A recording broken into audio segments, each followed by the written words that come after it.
Mom spent months searching for my brother. Then she sealed the doors.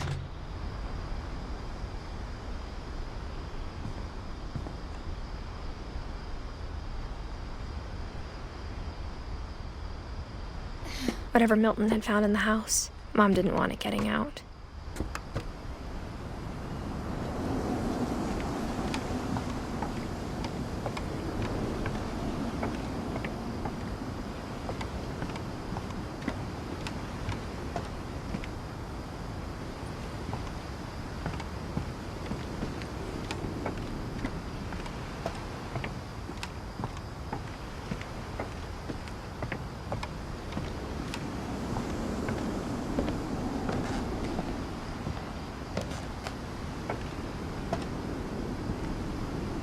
Mom definitely blamed Edie, but I think Louis blamed himself.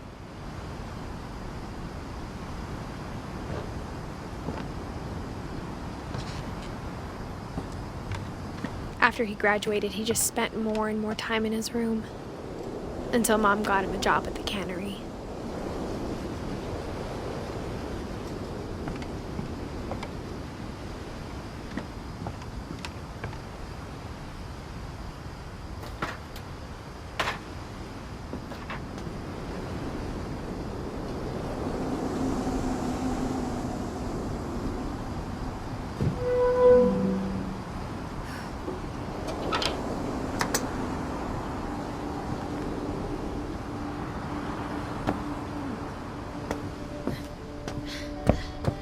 Louis's room smelled very, very familiar. That part of him lived on.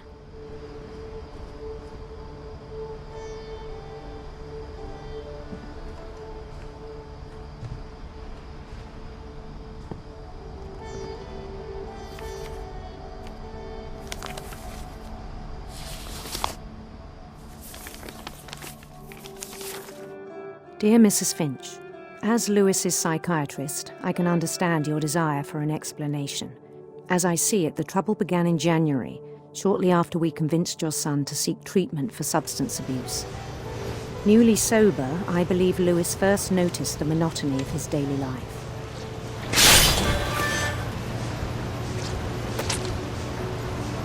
He kept working at the cannery. But he withdrew part of himself. In our sessions, I saw the same behavior. His mind began to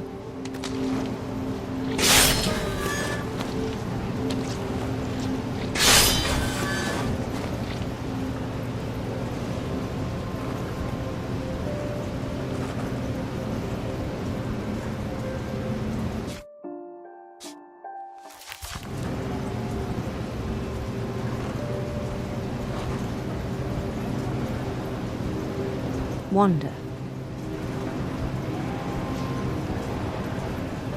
I asked him to describe it. He said he started small.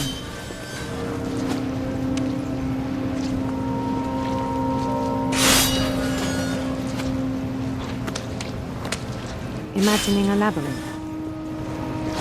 He'd feel his way about.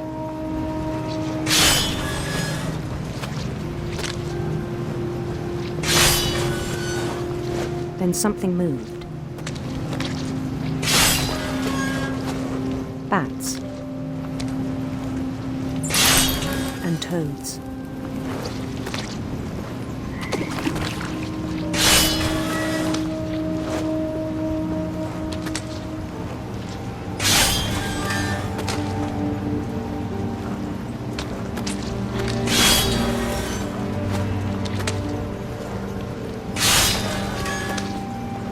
And things that have not names.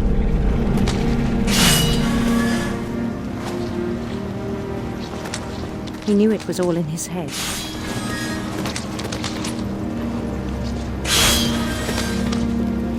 But he took it very seriously.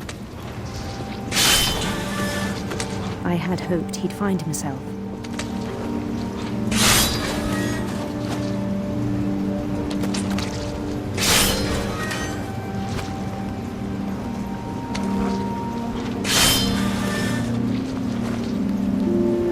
But he found something more.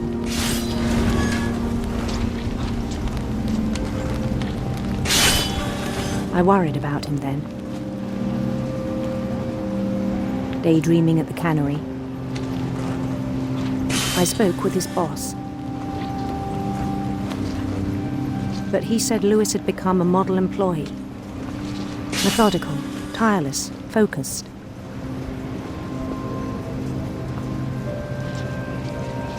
Like a whole new Lewis. So I let him go on.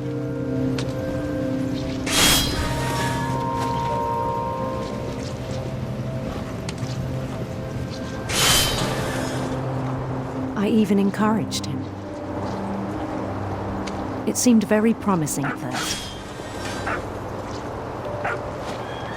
He told me he'd made a new friend.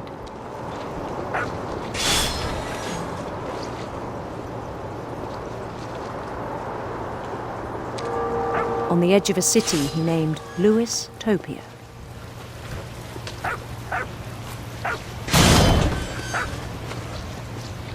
He built the city up slowly, brick by brick. Then he made musicians.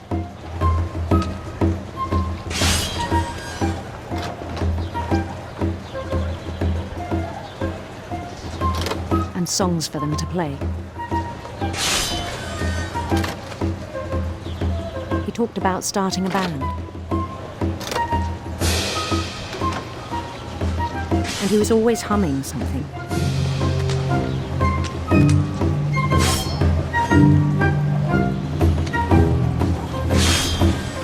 Every day his imagination grew stronger.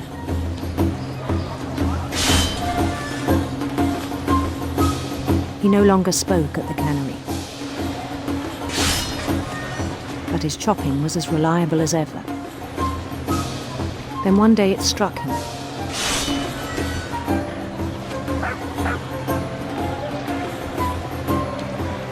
That all the cheering crowds, even the stones under his feet, were all in his imagination. So he could do whatever he wished.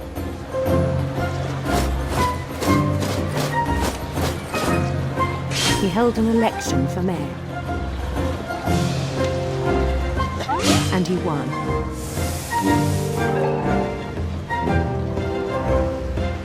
They begged him to stay, but his mind was already wandering. It became a game for him.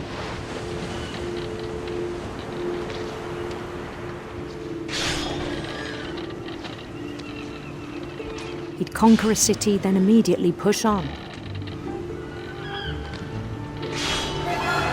New Louisville.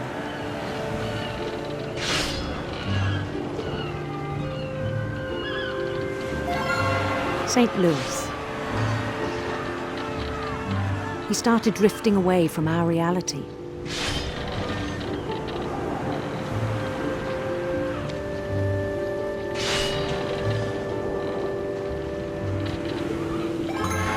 Minneapolis.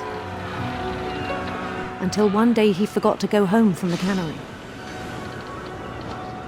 Even as his mother pleaded with him, part of Lewis kept sailing on.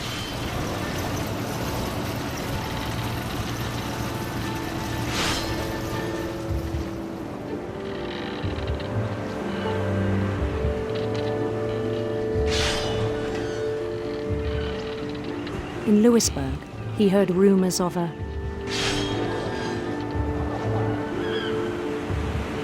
handsome queen.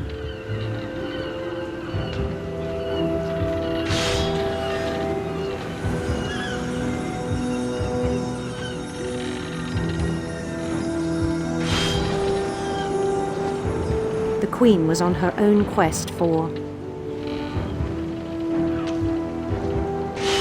sinister serpents.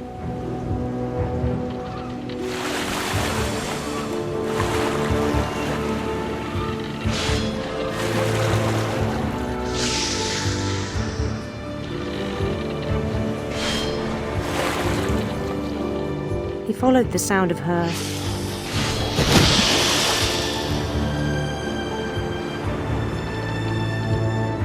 silver harp.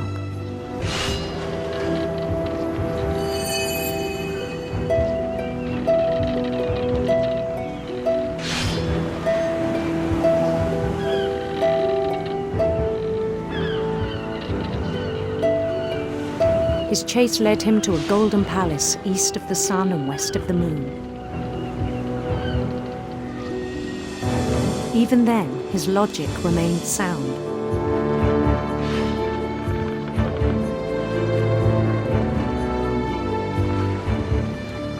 He knew the world was all in his imagination.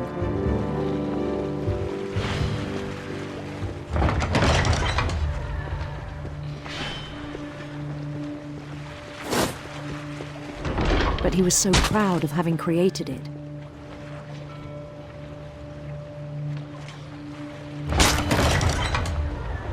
In his own eyes, he'd become something greater than a king.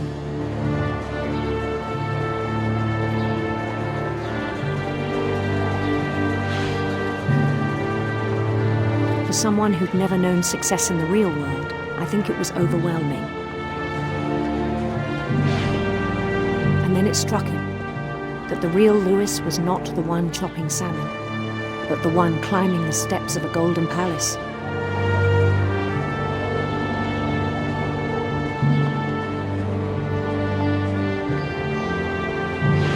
My imagination is as real as my body, he told me. It was hard to argue with him.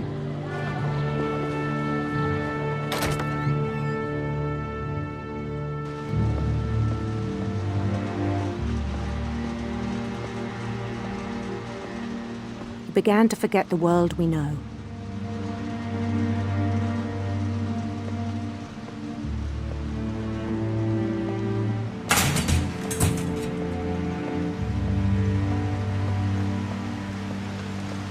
I think it pained him to remember Lewis, the cannery worker.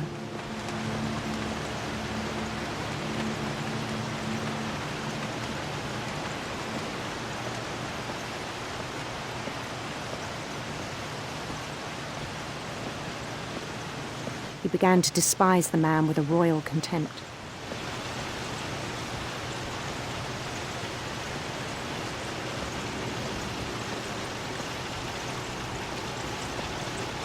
I still thought I could save him. Even after he said he was being crowned king over all the lands of wonder. The palace would be packed with his companions.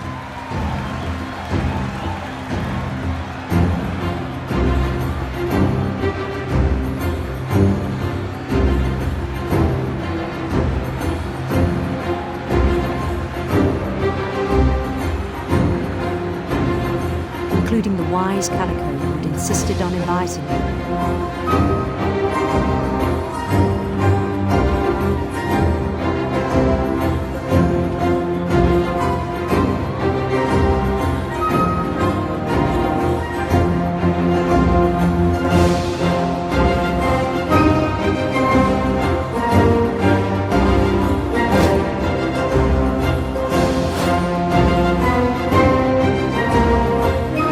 Queen waited, holding his crown.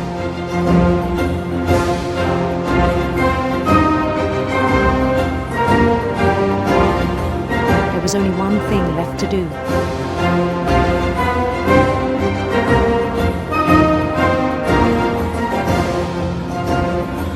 Bend down his head.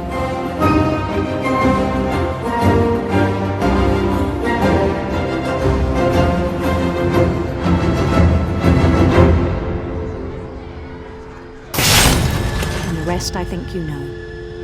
Mrs. Finch, your son was a kind man who will be missed by all of us who knew him.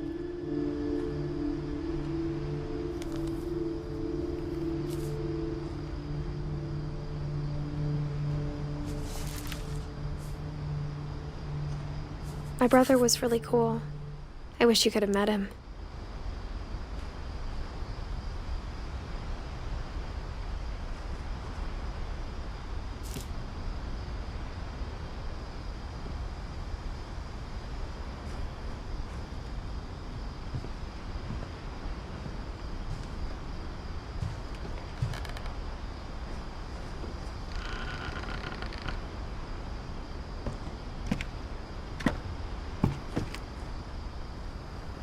On the way back from Lewis's funeral, my mom told me to start packing.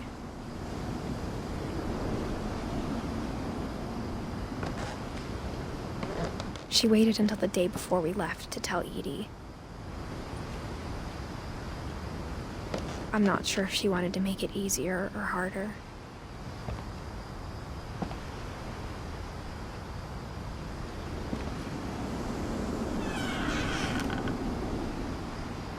I wish we'd stayed.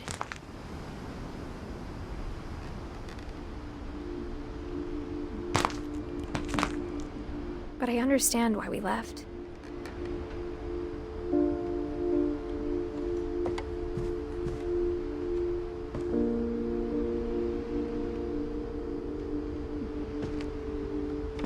What happened that night had been coming for a long time. Maybe it should have come sooner.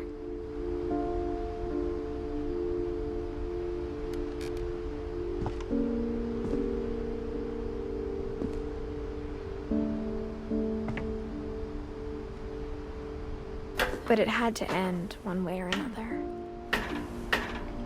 All that's left now is to tell you about that last night.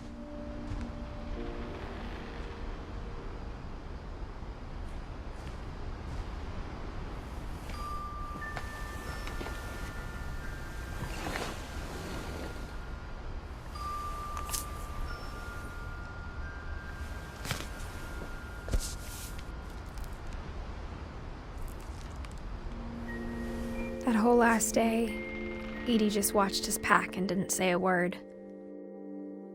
Until supper, when she raised her glass and said, "To our final night together, and all our final nights apart." Grandma, you know what I said about alcohol. Some of your medications are very Edith, specific. I left a present for you in the hallway. Why don't you go open it? The grown-ups have to argue now. I'm sorry, you're right. We're all leaving tomorrow. Let's just enjoy our last... I'm not leaving. Edith, you're excused.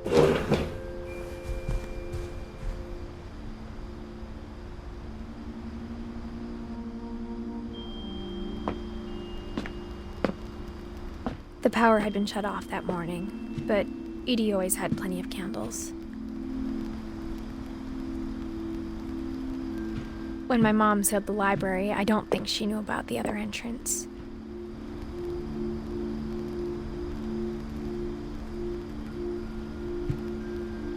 Or that Edie had a key to it.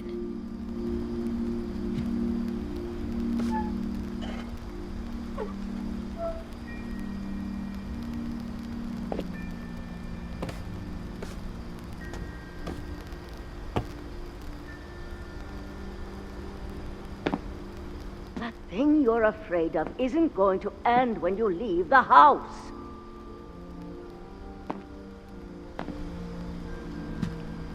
Edith has a right to know these stories. My children are dead because of your stories!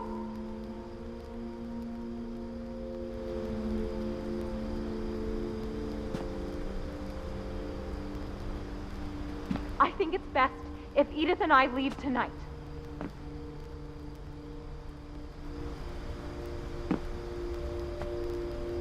We'll have the nursing home send a van for you in the morning, okay?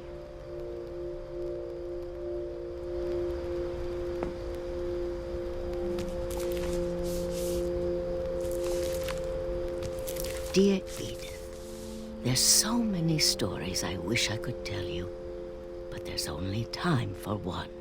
This is about what happened on the night you were born. That night, the tide went way, way out. It was the first and last time I ever saw the old house aground. There'd been an earthquake out in the middle of the ocean. They called it the lowest tide in 1,000 years. God, it smelled awful.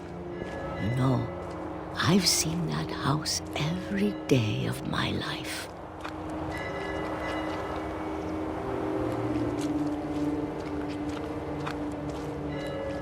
But I never thought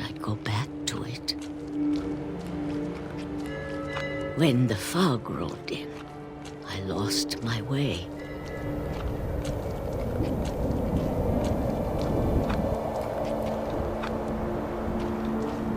I got turned around.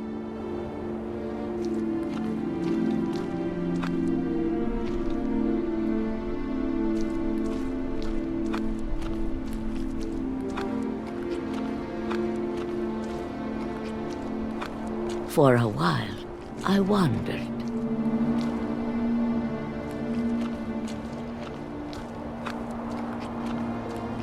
I started seeing things.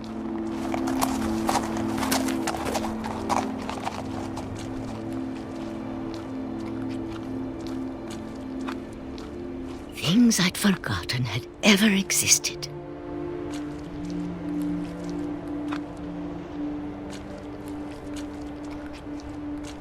But when I saw them, they felt like old friends.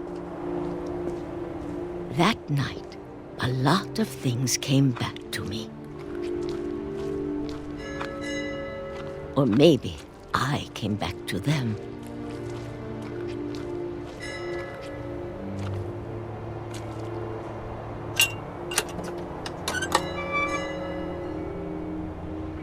Things I can't explain, but that I need you to try and... Edith, what are you doing in here? It's mine. Edith! Mom, you're gonna rip it! Let go! I kicked and screamed, but Mom dragged me to the car.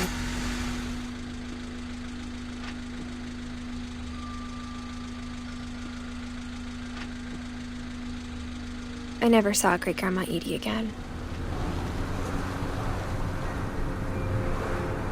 The next morning, the van came to pick her up, but she was already gone.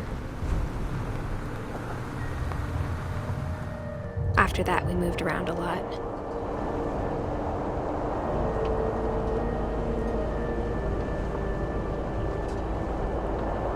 We both tried to make the best of it.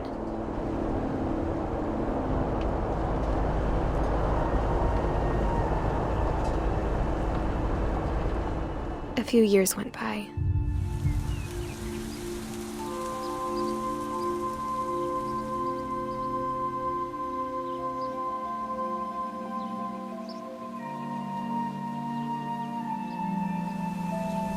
My mom didn't like to talk about it. But she started getting sick a lot. The rest happened pretty quickly.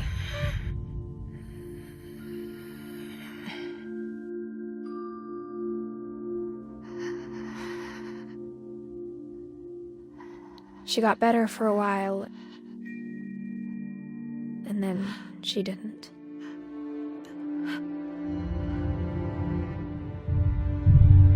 And then I was alone.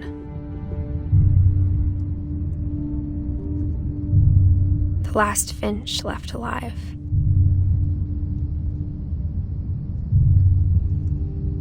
Until I found out about you. I'm still not sure what to tell you about all this. If we lived forever, maybe we'd have time to understand things. But as it is, I think the best we can do is try to open our eyes. And appreciate how strange and brief all of this is.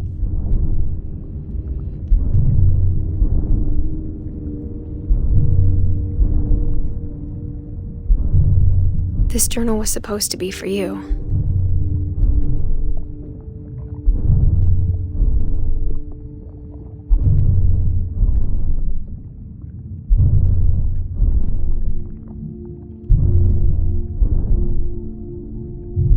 But now I hope you'll never see it. I just want to meet you and tell you all these stories myself. I guess if you're reading this now, things didn't work out that way.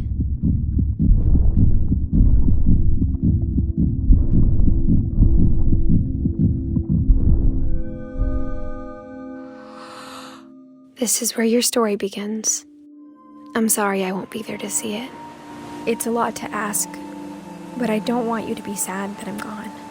I want you to be amazed that any of us ever had a chance to be here at all. Good luck.